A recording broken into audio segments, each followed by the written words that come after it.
आज हमने उसका रेक्टिफिकेशन पढ़ना है। तो देखो मैं ट्रांजैक्शंस लिखूंगा और हम एक एक एरर को रेक्टिफाई करना सीखेंगे।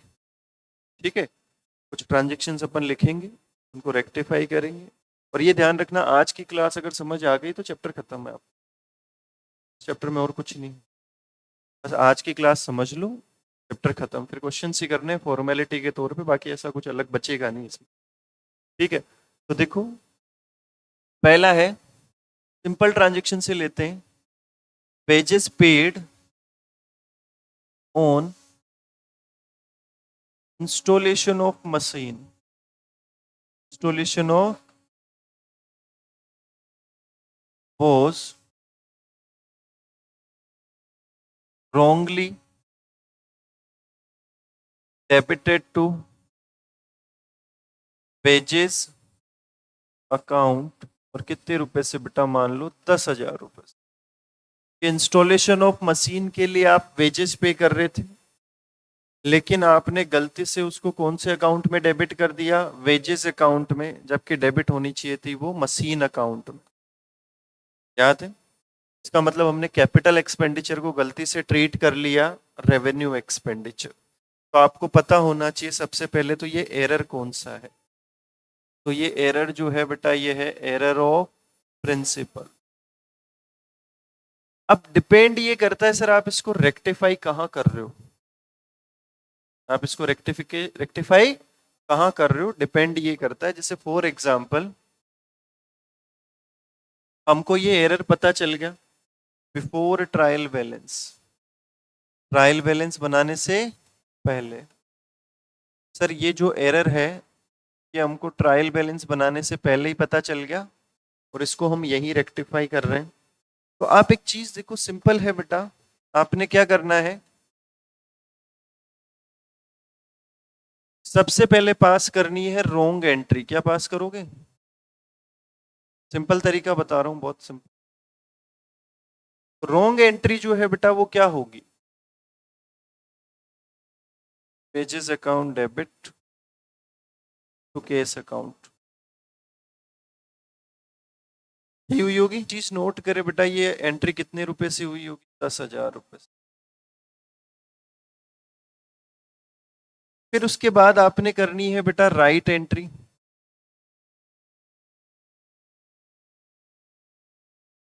तो राइट एंट्री क्या होगी बेटा आपकी? Machine account debit case account. और ये भी कितने से बेटा? 10,000 से। ठीक है, अब ये जो रोंग एंट्री है इसको रिवर्स कर दो। रोंग एंट्री को क्या कर दो बेटा आप? Reverse, reverse of wrong entry. तो जब आप रिवर्स करोगे रोंग एंट्री को, तो रोंग एंट्री का रिवर्स होगा case account debit wages account. कितने से बेटा? अब आप एक चीज नोट करें बेटा, इन दोनों एंट्रियों को अगर अपन मर्ज करें तो केस से केस तो कैंसिल हो गया, केस अकाउंट से केस अकाउंट तो क्या हो गया बेटा? कैंसिल हो गया। और एक रेक्टिफिकेशन एंट्री बनेगी, है ना, रेक्टिफाइड एंट्री बनेगी। और रेक्टिफाइड एंट्री इन दोनों एंट्री को मर्ज करके बनेगी। तो वो एंट्री आई बेटा आपकी machine account debit, machine account to wages account. और कितने से बेटा? 10,000। बताओ मुझे, कोई समस्या, कोई दिक्कत इसमें? आई बात समझ में? ठीक है बेटा, ये रेक्टिफाइड एंट्री हो गई ना कि मशीन अकाउंट तो डेबिट होना चाहिए था और वेजेस अकाउंट क्रेडिट होना चाहिए। आज एक बात सुनो, मेरी बात समझो आप, कि कोई अमाउंट वेजेस में डेबिट हो रखा है, इसमें डेबिट हो रखा है, इसको खत्म कैसे करें? तो याद है अकाउंट्स में एक बेसिक फंडामेंटल पढ़ा होगा आपने कि सर जैसे मैथमेटिक्स में प्लस और प्लस क्या हो जाते हैं बेटा? प्लस और माइनस क्या हो जाते हैं? माइनस माइनस क्या हो जाता है? और माइनस प्लस क्या हो जाता है? आपने ये चीज नोट करी हुई है? बेसिक फंडामेंटल्स है। आप बेटा एक चीज क्लियर करें, ऐसे ही अकाउंटेंसी में है। अकाउंटेंसी में क्या है बेटा कि सर डेबिट और डेबिट हमेशा प्लस होगा। अगर कोई चीज का बैलेंस डेबिट है उसको और डेबिट करते हो ना आप, वो चीज हमेशा बढ़ेगी। ठीक है, अगर कोई चीज डेबिट है और उसको तुमने क्रेडिट कर दिया तो उसका बैलेंस हमेशा क्या होगा, बुक्स में कम होगा। ऐसे अगर कोई चीज क्रेडिट है उसको और क्रेडिट कर दोगे तो वो हमेशा बढ़ेगी। अगर कोई चीज क्रेडिट है उसको डेबिट कर दोगे तो वो हमेशा क्या होगी, कम होगी। क्योंकि देखो सेम सिंबल जहां आ रहे हैं वहां चीजें प्लस हो रही है। देखो यहाँ पे भी सेम सिंबल है तो चीजें प्लस हो रही, सेम सिंबल है तो चीजें प्लस हो रही। एक बेसिक अकाउंटिंग फंडामेंटल है जो क्लास 11th में आप लोगों ने पढ़ा होगा।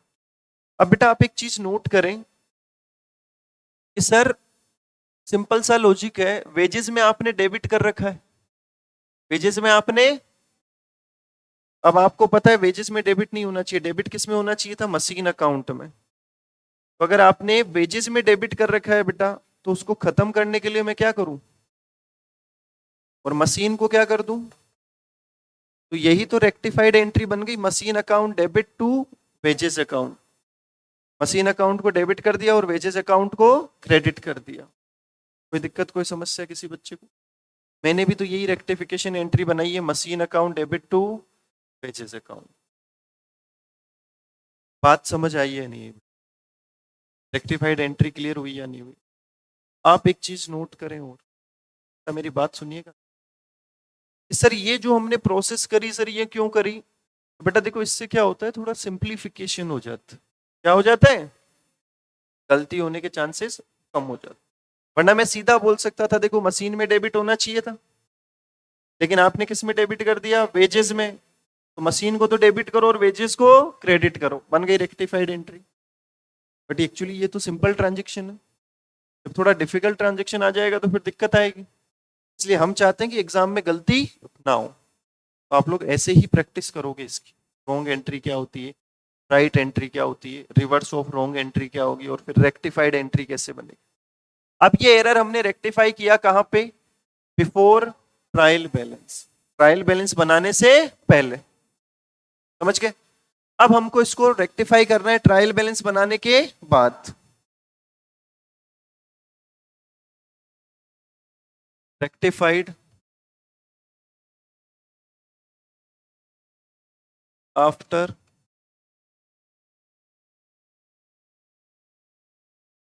ट्रायल बैलेंस, लेकिन ध्यान रखना ये, बट बिफोर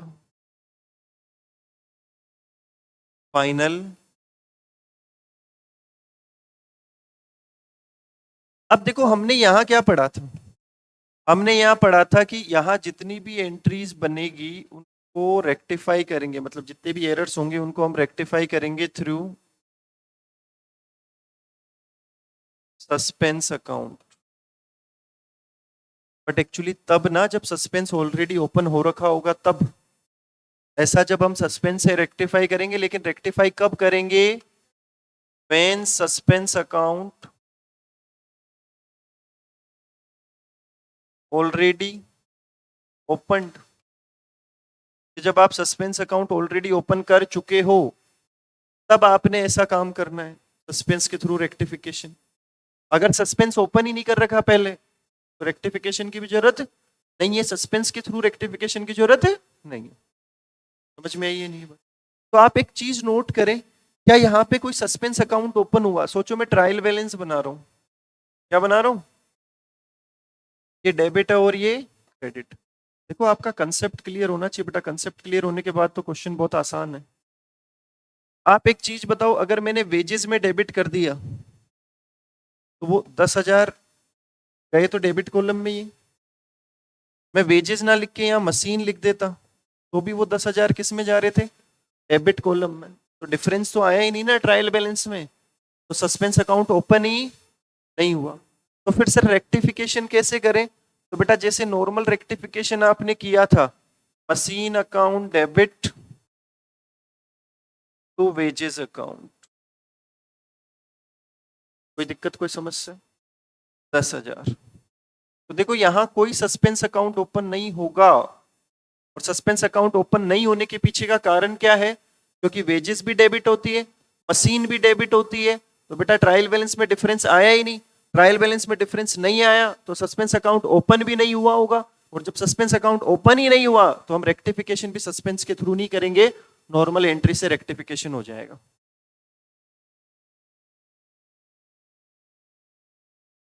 सर रेक्टिफिकेशन है,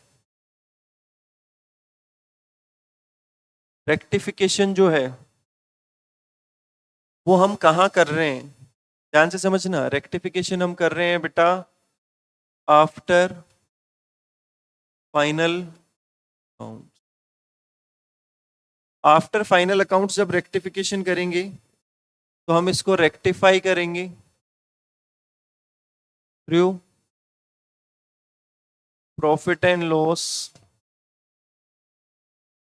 एडजस्टमेंट अकाउंट, मैंने सिखाया था। अब आप एक चीज देखो सर, इसमें क्या लॉजिक हमने लगाना है। तो बेटा एक चीज नोट करना, रेक्टिफिकेशन की एंट्री क्या बनी थी, machine account debit to wages account. कितने से बेटा, 10,000 से। एक सिंपल लॉजिक बता रहा हूं, तुम्हें दिक्कत ही नहीं आएगी कभी।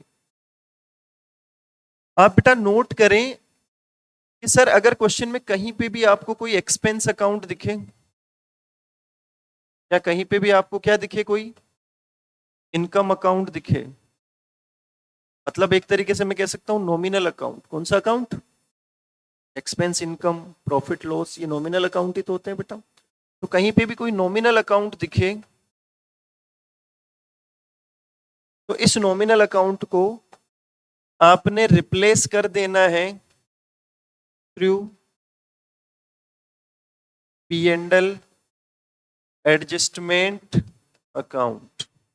मतलब उस नॉमिनल अकाउंट की जगह आपको क्या लिख देना है, P and L adjustment account. तो जैसे नॉर्मल एंट्री बनी मशीन टू वेजेस।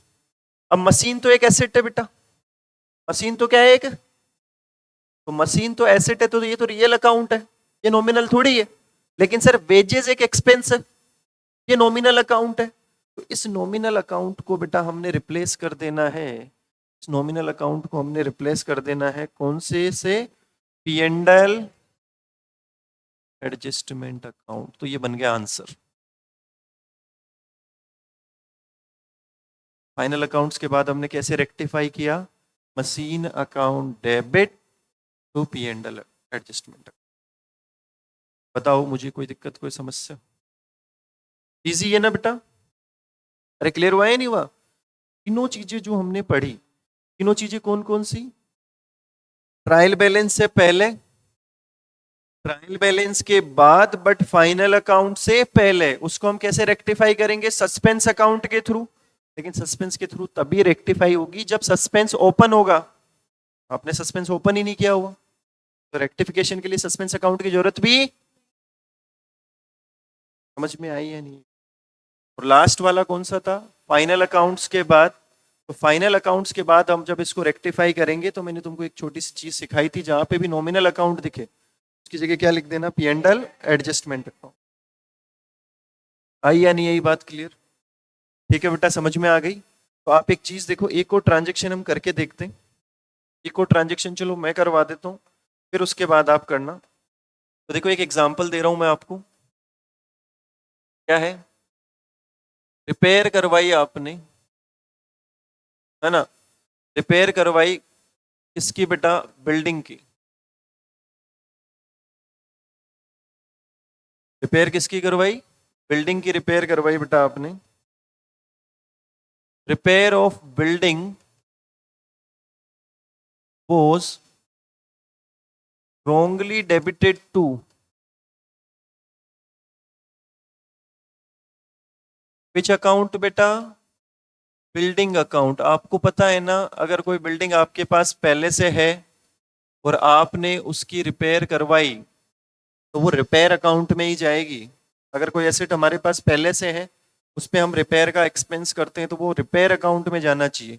बात समझ में? लेकिन गलती से तुमने एसेट अकाउंट में डाल दिया, इसका मतलब रेवेन्यू एक्सपेंडिचर को तुमने ट्रीट कर लिया कैपिटल एक्सपेंडिचर। तो ये कौन सा एरर है, एरर ऑफ प्रिंसिपल है। बेटा ट्रांजेक्शन समझ में आया?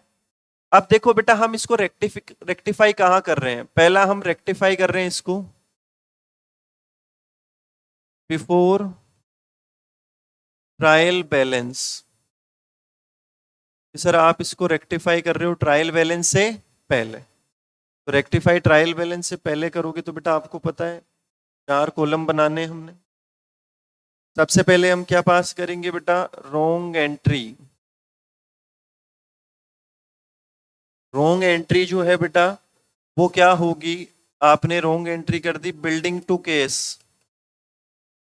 Building account debit to cash account, और कितने से? 50,000, 50,000। क्या आया लॉजिक समझ में? फिर उसके बाद हम लिखेंगे राइट एंट्री। राइट एंट्री जो होनी चाहिए थी वो होनी चाहिए थी repair to cash account, repair account debit to cash account. और कितने रुपए से बेटा?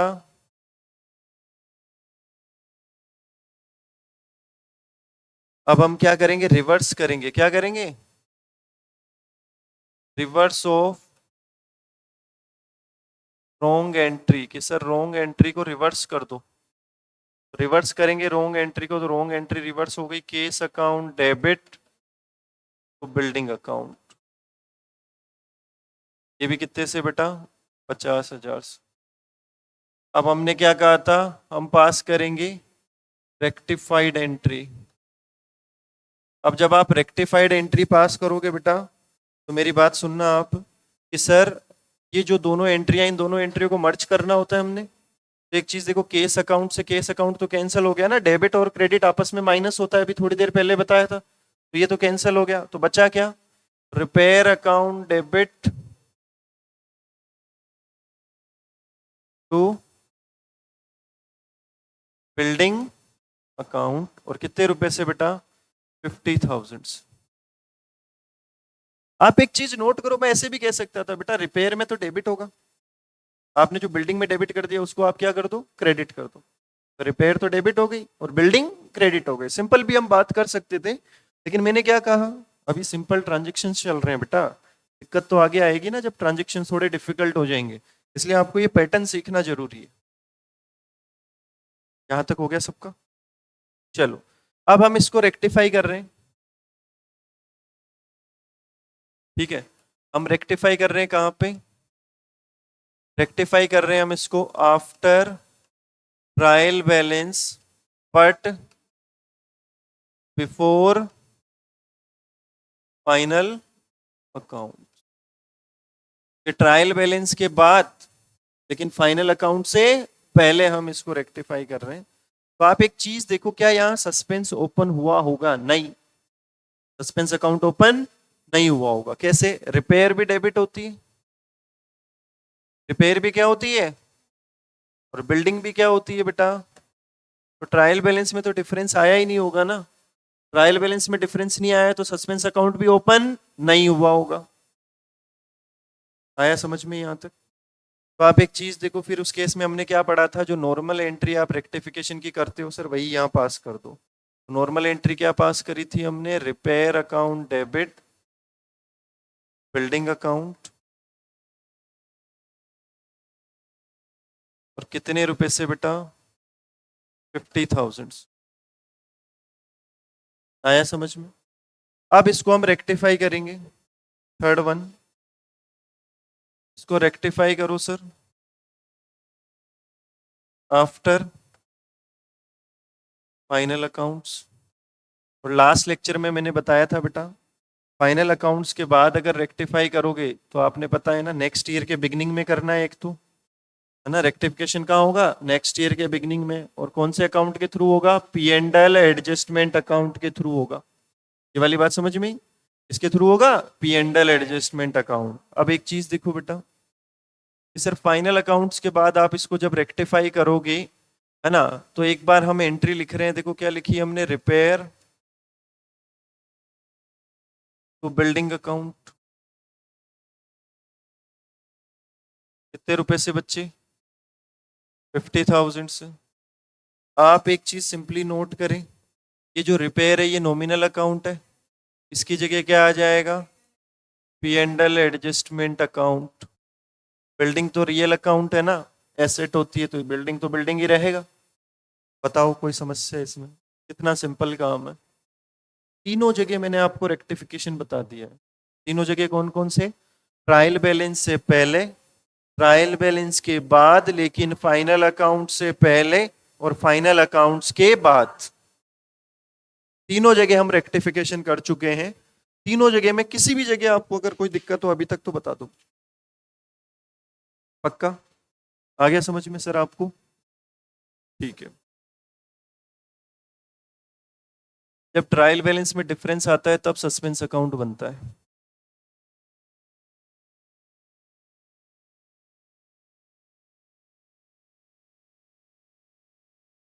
चलो एक एग्जांपल आपको करने के लिए दें। ट्रेवलिंग एक्सपेंसेस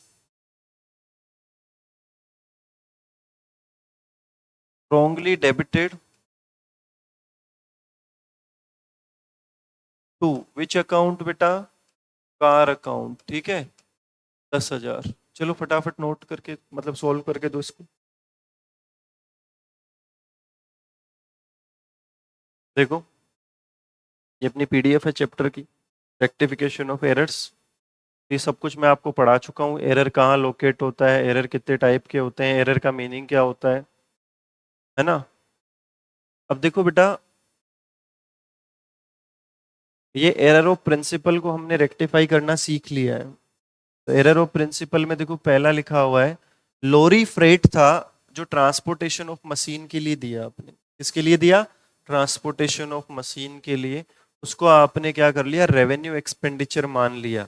पता है ये क्या कहना चाहता है कि सर याद है, कोई भी एसेट खरीदो और उसको इंस्टॉल करने तक के सारे खर्चे जो है वो एसेट की कॉस्ट में जुड़ते हैं। तो इसका मतलब ये होना क्या चाहिए था? Capital expenditure. क्या होना चाहिए था बेटा? Capital expenditure. ये क्या होना चाहिए था आपका? Capital expenditure. बट आपने गलती से इसको क्या मान लिया? रेवेन्यू एक्सपेंडिचर मान लिया। समझ में ही ना? तो ये आपसे गड़बड़ हुई है। तो इसका मतलब आपने जो है ये अमाउंट लोरी फ्रेट अकाउंट में डेबिट कर दिया, जबकि डेबिट कौन से अकाउंट में होना चाहिए था? तो इसका रेक्टिफिकेशन सिंपल है, मशीन में डेबिट कर दो और लोरी फ्रेट को क्या कर दो? क्रेडिट कर दो। यही तो बनेगा। तो देखो ये rectification entry, machine account debit to lorry freight account, हमने सीख ली ये बनानी। अब आगे देखो बेटा, ये कहां हुआ ये रेक्टिफिकेशन? आप ये देखो, if error rectified before preparation of trial balance. Trial balance बनाने से पहले ही अगर आप एरर को रेक्टिफाई करते हो तो सर कुछ इस तरीके से होगा। ठीक है, अब इसके बाद देखो आगे सेकंड वाला क्या है। सेकंड वाला कह रहा है if error is rectified after preparing final accounts. क्योंकि देखो यहाँ सस्पेंस की जरूरत नहीं पड़ेगी, सेम आंसर है इसलिए मैंने दिया भी नहीं है। ठीक है, तो अब एक चीज बताओ, आफ्टर फाइनल अकाउंट्स अगर इसको रेक्टिफाई करेंगे तो देखो क्या लिखा हुआ है, machine account debit to lorry freight था ना, तो टू लोरी फ्रेट की जगह क्या आ जाएगा? P&L adjustment account. सिंपल है कि नहीं है? सर जो लोरी फ्रेट था वो आपका एक्सपेंस अकाउंट था, तो मैंने क्या कहा था, एक्सपेंस और इनकम की जगह क्या आ जाएगा बेटा? P&L एडजस्टमेंट अकाउंट आ जाएगा आपका। अरे इजी है ना।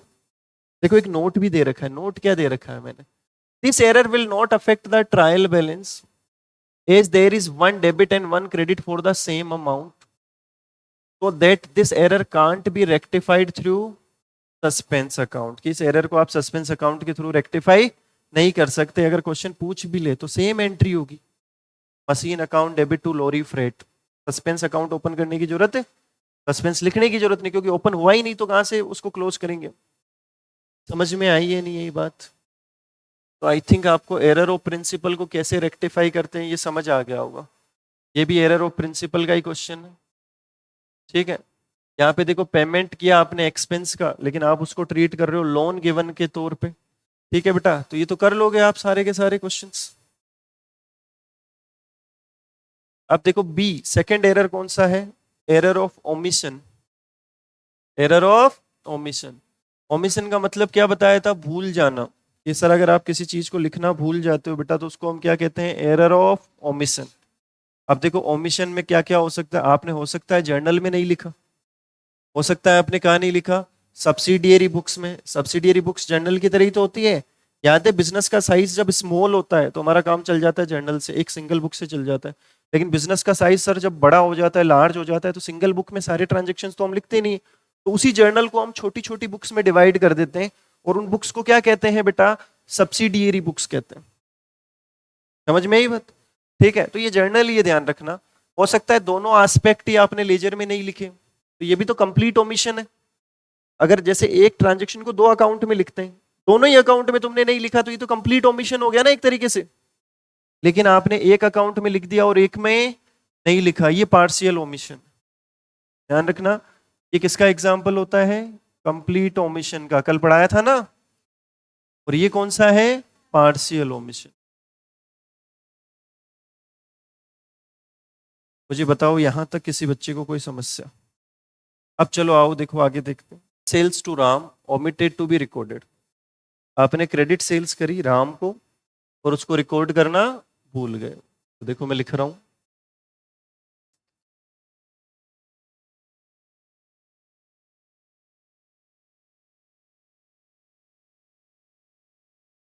क्या है ट्रांजेक्शन बेटा? Credit sales to Ram not recorded. Simple लिख लूं मैं, ओमिटेड वगैरह वर्ड यूज नहीं कर रहे हैं अपन, सिंपली लिखते हैं नोट रिकॉर्डेड। कितने से बेटा? मान लो 10,000 लिख लेते हैं। ठीक है, कि आपने क्रेडिट सेल्स करी राम को और उसको रिकॉर्ड ही नहीं किया, तो पहले तो बताओ ये कौन सा एरर है? ये एरर है ओमिशन वाला सर, एरर ऑफ ओमिशन। कि आप किसी चीज को रिकॉर्ड करना ही भूल गए। डन, ये एरर ऑफ ओमिशन। अब इसको हम रेक्टिफाई करते हैं। इसको रेक्टिफाई हम वही 3 स्टेजेस में करेंगे। 3 स्टेजेस कौन कौन सी? ट्रायल बैलेंस से पहले, ट्रायल बैलेंस के बाद, फाइनल अकाउंट से पहले और फाइनल अकाउंट्स के बाद। अब पहला है इसमें, इफ एरर इज रेक्टिफाइड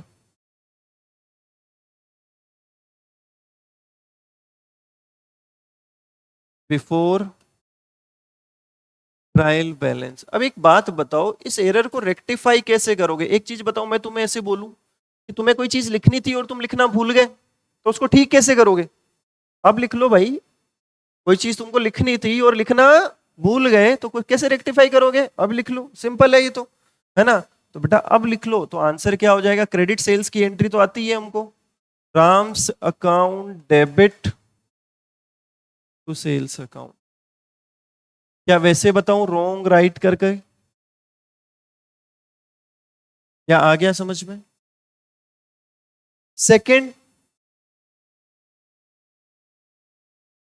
है ना, कि सर एरर को हम रेक्टिफाई कर रहे हैं after trial balance but before final accounts. Final account से पहले, ट्रायल बैलेंस के बाद, फाइनल अकाउंट से पहले। आप एक चीज नोट करें, सुनिएगा मेरी बात ध्यान से। अगर कोई चीज की जर्नल नहीं हुई तो लेजर भी, तो वो ट्रायल बैलेंस में भी नहीं गया होगा। तो इसका मतलब क्या है? यहां ट्रायल बैलेंस टेली कर गया कि नहीं कर गया? Trial balance will tally. अब अगर ट्रायल बैलेंस मैच करेगा तो कोई suspense account open? No suspense account is open. अब जब कोई सस्पेंस अकाउंट ही नहीं ओपन हुआ, तो हम सस्पेंस के थ्रू रेक्टिफिकेशन भी नहीं कर सकते ना। तो यहाँ जो आंसर रहेगा वो नॉर्मली आ जाएगा। क्या आंसर आएगा बेटा? Ram's account debit to sales account. मुझे बोलो फटाफट में बेटा, कि Ram account debit to sales account कैसे होगा? कोई दिक्कत क्या किसी बच्चे को यहाँ पे? चलो अब देखो बेटा, अमाउंट क्या रहेगा Ram account debit to sales account में? 10,000। कि सर रेक्टिफाइड एंट्री क्या हो गई? Ram account debit to sales account.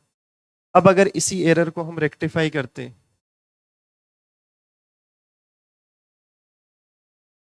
If rectified after final,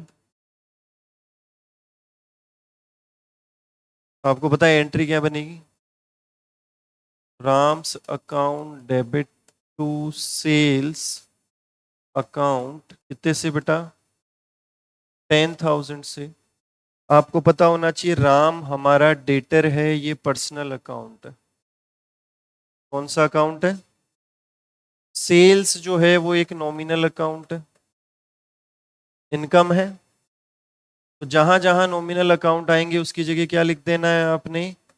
P and L adjustment account. Simple answer बन गया। तो एंट्री क्या बनी? Ram's account debit to P and L adjustment account. किसी भी बच्चे को इसमें कोई डाउट? सिंपल है ना? ठीक है, तो अपने मॉड्यूल पे चलते हैं। देखो आओ एक बार ट्रांजेक्शन देखो बेटा क्या है। क्रेडिट सेल्स करी, किसको करी बेटा? राम को। मिस्टर राम को आपने क्रेडिट सेल्स करी, और इसको क्या लिखा हुआ है? ये रिकॉर्ड नहीं करी है आपने। बात समझ में आई है? नहीं, कंप्लीट ओमिशन है ना। इसको रिकॉर्ड किया जाना था कितने से? 80,000 से, बट आपने नहीं करी है। ठीक है, तो इसका देखो रेक्टिफाइड एंट्री क्या बनेगी? Ram to sales. सिंपल है ना? और ये रेक्टिफिकेशन कहाँ हो रहा है? Before trial balance.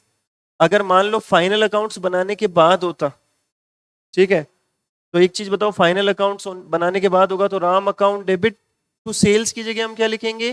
P and L adjustment. याद है ना, नॉमिनल अकाउंट की जगह पी एंड एल एडजस्टमेंट आएगा। तो ये आफ्टर फाइनल अकाउंट्स रेक्टिफाई हो गया, है ना।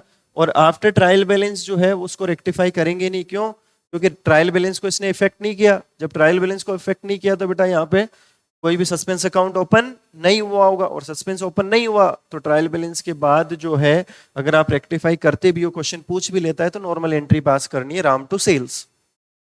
बताओ मुझे कोई समस्या किसी बच्चे को यहां तक? आ रहा है ना समझ में चैप्टर?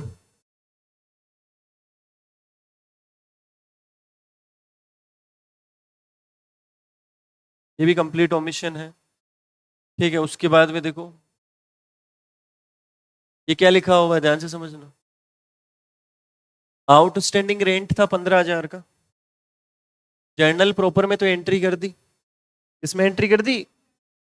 याद है सब्सिडियरी बुक्स जब आप मेंटेन करते हो तो आउटस्टैंडिंग प्रीपेड जो एडजस्टमेंट एंट्रीज होती है वो कहाँ होती है? जर्नल प्रॉपर में। देखो बेसिक कहीं ना कहीं इस चैप्टर में मैटर करता है। आपको बेसिक की नॉलेज तो होनी चाहिए। आप आगे देखो क्या लिखा हुआ है। लेकिन इसको पोस्ट नहीं करा लेजर में, फुल एट फुल। लेजर में आपने कंप्लीटली रिकॉर्ड नहीं करा। मतलब दो अकाउंट होते हैं ना, दोनों में से किसी भी अकाउंट में रिकॉर्ड नहीं किया, इसका मतलब ये तो कंप्लीट ओमिशन है। कर सकते हो कंप्लीट ओमिशन का रेक्टिफिकेशन, तो नॉर्मल की तरह होगा, है ना। अभी करवाया जो क्वेश्चन है बेटा वो भी तो कंप्लीट ओमिशन का ही था, तो आप कर लेना इसको घर पे। अब देखो one aspect of transaction not posted to laser.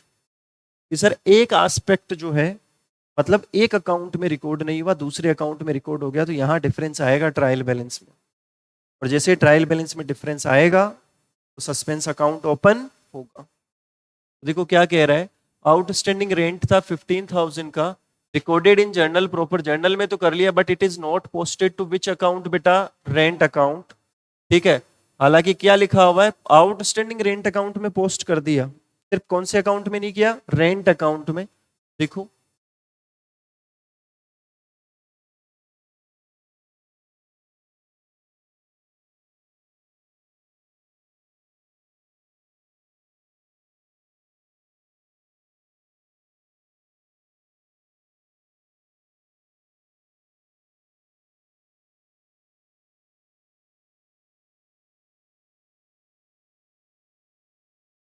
है ना, तो देखो क्या लिख रहा है बेटा, आउटस्टैंडिंग रेंट था 15,000 का, जो जर्नल प्रॉपर में रिकॉर्ड कर दिया। ठीक है, मतलब उसका एंट्री हो चुका है, लेकिन इसको आपने पोस्ट नहीं किया। कहाँ पोस्ट नहीं किया बेटा? रेंट अकाउंट में। हालांकि आउटस्टैंडिंग रेंट अकाउंट में आप इसको रिकॉर्ड कर चुके हो। ठीक है, तो कुछ ऐसा हुआ होगा, तुमने एक एंट्री पास की होगी, rent account debit to outstanding rent. देखो पहले तो मैं आपने जो एरर किया है उसको समझा रहा हूं, फिर उसके बाद रेक्टिफिकेशन को समझाऊंगा। Rent account debit to outstanding rent कितने से बेटा? 15,000 से आपने जर्नल की होगी, एंट्री कर ली जर्नल में। आगे देखो क्या होगा, फिर आपने एक अकाउंट ओपन किया होगा, रेंट अकाउंट। फिर यहाँ पे कौन सा अकाउंट ओपन किया होगा? Outstanding rent account. तो रेंट अकाउंट में तो मैं क्या लिखूंगा? मतलब सुनो मेरी बात, रेंट अकाउंट में तो लिखा ही नहीं ना आपने, रेंट अकाउंट में तो लिखा ही नहीं। आउटस्टैंडिंग रेंट अकाउंट में क्या लिखूंगा मैं? By rent. कितने से बेटा? 15,000। तो इधर क्या आ जाएगा? To balance carried down. कितने से बेटा? 15,000। इधर का टोटल आ गया 15,000। 15,000 तो एक अकाउंट में तो लिख लिया आपने, दूसरे अकाउंट में नहीं लिखा, रेंट अकाउंट में आपने कुछ भी नहीं लिखा। तो अब हुआ क्या होगा? अब बना होगा ट्रायल बैलेंस। क्या बना होगा इसके बाद? तो ट्रायल बैलेंस जब बना तो आपने एक चीज नोट की होगी कि सर इसमें एक तो आउटस्टैंडिंग रेंट अकाउंट तो गया, और इसका क्रेडिट बैलेंस है कितने रुपए से बेटा? 15,000 से। लेकिन रेंट अकाउंट में कुछ नहीं लिखा। तो आप एक चीज देखो, अब जब मैं ट्रायल बैलेंस की टोटल लगाऊंगा तो क्रेडिट में तो 15,000 आ रहे हैं, डेबिट में कुछ नहीं है। तो जब भी ट्रायल बैलेंस में डिफरेंस आता है, कौन सा अकाउंट ओपन होता है बेटा? Suspense account. और सस्पेंस अकाउंट कितने से ओपन हुआ? 15,000 से। मुझे ये बताओ बेटा, इसमें कोई दिक्कत आपको समझ में आया ना? तो मैंने ये जो समझाया है तुमको कि सर आपने जो गलती की, तो उस गलती का इम्पैक्ट क्या पड़ा आपके ऊपर, वो देखो आप। या आपकी बुक्स के ऊपर क्या इम्पैक्ट पड़ा उस गलती का, वो मैंने इम्पैक्ट आपको दिखाया है। अभी हमने इसको रेक्टिफाई नहीं किया। ये सिर्फ वन अकाउंट को अफेक्ट कर रही है। बात समझ में ही ना? पक्का? ठीक है। अब सर इसको रेक्टिफाई कैसे करें? ठीक है, अब इसको रेक्टिफाई कैसे करें? तो मुझे सिंपली एक काम करना है। देखो रेक्टिफिकेशन में सीधा इसमें अब आफ्टर ट्रायल बैलेंस वाला सिखा रहा हूँ, सस्पेंस वाला है ना, आप समझना इस चीज को, है ना, कि मुझे काम क्या करना है। ये जो सस्पेंस अकाउंट है इसको तो हटाना है। सस्पेंस अकाउंट है इसको तो इसका बैलेंस क्या है? अभी डेबिट बैलेंस है ना। तो डेबिट जो चीज होती है उसको हटाने के लिए क्या करते हैं? और मुझे रेंट को लेके आना है। इसको लेके आना है। बात समझ में आई? मुझे क्या करना है? रेंट को तो डेबिट कर देना है। रेंट को तो क्या कर देना है? सिंपल। और जो बेटा सस्पेंस है, जो चीज डेबिट है, उसको खत्म करने के लिए क्या करूंगा? मैं क्रेडिट करूंगा टू सस्पेंस अकाउंट। और कितने रुपए से बच्चे? 15,000 से। हो गया रेक्टिफिकेशन। पे एक चीज नोट करें कि क्वेश्चन जैसे बोल रहा है ना कि क्वेश्चन में ये गलतियां हैं, आप उस गलती को फॉलो करते हुए चलो, रेक्टिफिकेशन अपने आप हो जाएगा। समझ में ही ना? आपको सबसे पहले तो ये समझ में आना चाहिए गलती क्या की। इसको गलती ही नहीं समझ में आ रही, वो रेक्टिफिकेशन कहां से करेगा? तो पहले तो एरर पकड़ो, फिर उसको क्या करो? रेक्टिफाई करो। देखो मैंने कितना सिंपल कर दिया। ये इसमें नहीं लिखा होगा, इसमें लिख दिया होगा, तो इसका ये इंपैक्ट रहा होगा। अब इसको सही कैसे करूं? यार रेंट आना चाहिए सस्पेंस की जगह, तो सस्पेंस डेबिट है, उसको खत्म करने के लिए क्या करूं? क्रेडिट कर दूं। और रेंट को डेबिट तो करना ही है। सिंपल है या नहीं? अब देखो थोड़ा इसको और एक्सप्लेन करते हैं कि सर अगर मैं इसको रेक्टिफाई करता,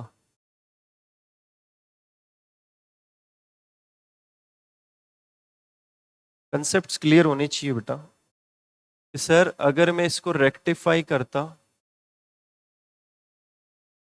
बिफोर ट्रायल बैलेंस, तो मैंने क्या सिखाया हुआ है आपको कि बेटा जब भी आप रेक्टिफिकेशन करोगे बिफोर ट्रायल बैलेंस, तो आपको माइंड में क्लियरली होना चाहिए कि सर आप सिर्फ नॉर्मल एंट्री के थ्रू रेक्टिफिकेशन करोगे। तो नॉर्मल एंट्री क्या होती है? Rent account debit to outstanding rent.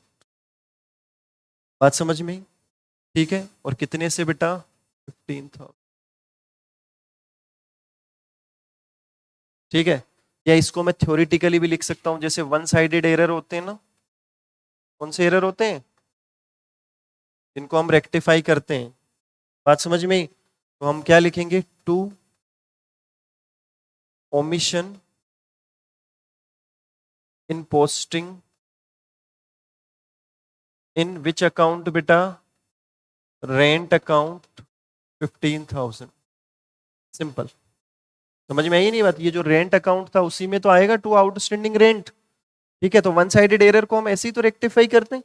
जैसे देखो मॉड्यूल पे आओ, ऐसा कुछ लिखा हुआ भी होगा, देखो आपको पढ़ने को मिलेगा, posting should have been made to the debit side of rent account. Rent account के डेबिट साइड में पोस्टिंग करनी चाहिए थी, लेकिन आपने की नहीं। Hence rent is debited now, अब रेंट को डेबिट कर दो आप।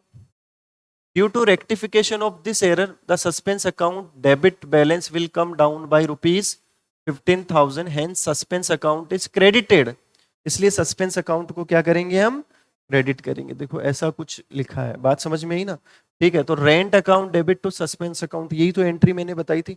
लेकिन ये तब रेक्टिफाई हो रही है जब हम सस्पेंस के थ्रू कर रहे हैं।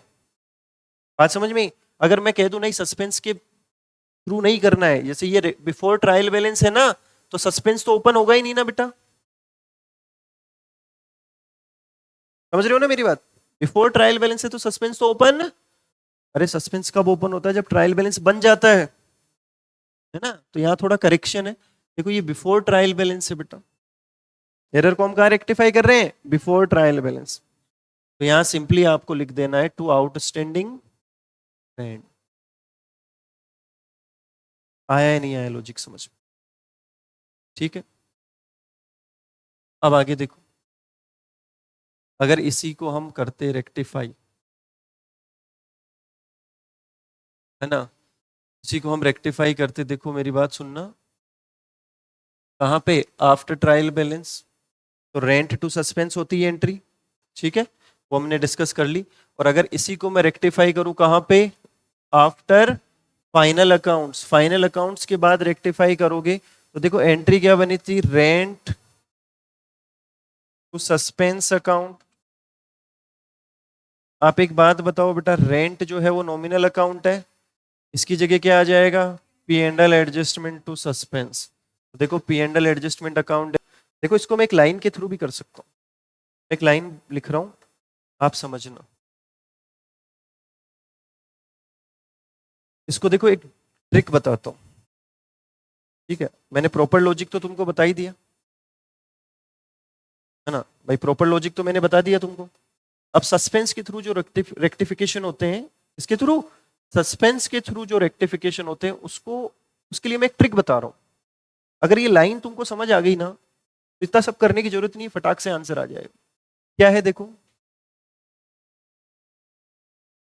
जिसमें गलती हुई है, इसमें मतलब जिस अकाउंट में, है ना, जिसमें गलती हुई है उसे खुद से ठीक करो, उसे खुद से ठीक करो।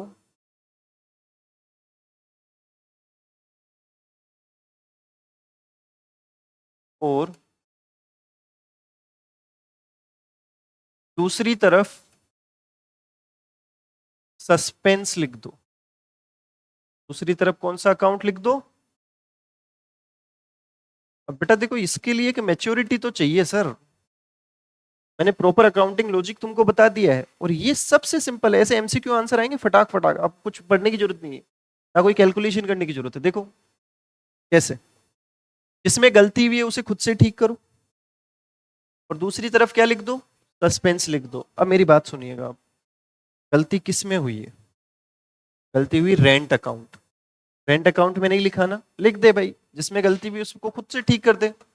Rank account, rent account debit, कितने से? दूसरी तरफ क्या लिखना है? चलो आंसर आ गया, बताओ हमारी लाइन काम कर गई कि नहीं कर गई? हर जगह काम करेगी, समझ में आया? जहां पे भी सस्पेंस से रेक्टिफिकेशन होगा, हर जगह ये लाइन काम करेगी। जिस अकाउंट में गलती हुई है उसको तो खुद से ठीक करो भाई, और दूसरी तरफ क्या लिख दो? सस्पेंस। दिमाग लगाना ही नहीं इतना कि ट्रायल बैलेंस में क्या हुआ होगा, सस्पेंस का डेबिट होगा क्रेडिट होगा, इतना सब दिमाग लगाने की जरूरत थी। जिस अकाउंट में गलती है उसको खुद से ठीक कर लो, और दूसरी तरफ ऑटोमेटिकली सस्पेंस आ जाएगा। लेकिन ये होगा तभी जब सस्पेंस अकाउंट ओपन हो रखा है। अब आपको इतना तो पता होना चाहिए इस गलती की वजह से ट्रायल बैलेंस मैच नहीं करेगा, समझ रहे हो? ठीक है, कि शॉर्टकट है, पर इतना भी शॉर्टकट नहीं है कि तुम बिल्कुल ही बस छोड़ दो सब, है ना? तो थोड़ा बहुत दिमाग तो लगाना पड़ेगा सर।